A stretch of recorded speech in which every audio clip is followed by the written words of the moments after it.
ఒక బంతికి 22 పరుగులు. ఇంపాసిబుల్ కదా? కానీ క్రికెట్ చరిత్రలో ఇది నిజంగా జరిగింది. ఒక వింత రూల్ వల్ల గెలవాల్సిన జట్టు సెమీఫైనల్లో ఘోరంగా ఓడిపోయింది. అసలేంటి ఆ కథ? అది ఇయర్ 92 వరల్డ్ కప్ సెమీఫైనల్.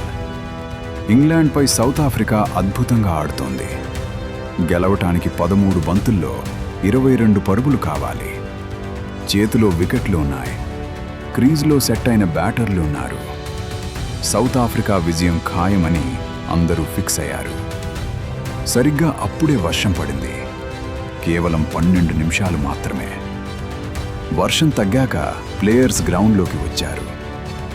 ఓవర్లు తగ్గాయి కాబట్టి టార్గెట్ కూడా తగ్గుతుందని ఆశించారు. కానీ స్కోర్ బోర్డు చూడగానే ప్లేయర్స్ గుండెలు ఆగిపోయాయి. అప్పటి రూల్ ప్రకారం టార్గెట్ను మోస్ట్ ప్రొడక్టివ్ ఓవర్స్ ఆధారంగా లెక్కించేవారు. అంటే ఇంగ్లాండ్ తమ ఇన్నింగ్స్లో తక్కువ పరుగులు చేసిన ఓవర్లను టార్గెట్ నుండి తీసేస్తారు. ఇంగ్లాండ్ వేసిన 2 మేడిన్ ఓవర్లను తీసుకోలేదు. ఫలితంగా 12 బంతులు తగ్గిపోయాయి. కానీ కొట్టాల్సిన పరుగులు మాత్రం 22 అలాగే ఉన్నాయి. అంటే ఒక బంతికి 22 పరుగులు. గెలవాల్సిన జట్టు కళ్ల ముందే ఓడిపోయింది. ప్లేయర్స్ మైదానంలోనే ఏడ్చేశారు. ఈ ఒక్క మ్యాచ్ క్రికెట్ ప్రపంచాన్ని కుదిపేసింది.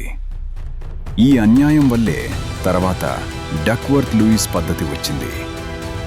మరి ఈ రూల్ గురించి మీ అభిప్రాయం ఏంటి? కామెంట్ చేయండి. ఇలాంటి ఇంట్రెస్టింగ్ క్రికెట్ ఫ్యాక్ట్స్ కోసం మన ఛానల్ని ఇప్పుడే సబ్స్క్రైబ్ చేసుకోండి.